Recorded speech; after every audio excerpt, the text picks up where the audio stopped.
കുയ്യപ്പളതക്കാരത്തിന് താടിക്ക് കൈയും വെച്ച് കട്ടായം പറയണ പെണ്ണ് സ്വത്താണെന്ന്.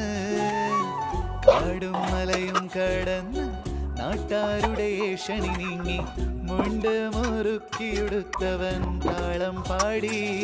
ആ ബേജാറായോടിയ ലോകം ആറാടിയ കാഴ്ചകൾ കണ്ട് തക്കാളിക്കറിയും വെച്ച് ചോറുണ്ടാക്കി. ബേജാറായോടിയ ലോകം ആറാടിയ കാഴ്ചകൾ കണ്ട് തക്കാളിക്കറിയും വെച്ച് ചോറുണ്ടാക്കി. കുയ്യപ്പളതക്കാരത്തിൻ താടിക്ക് കൈയും വെച്ച് കട്ടായം പറയണ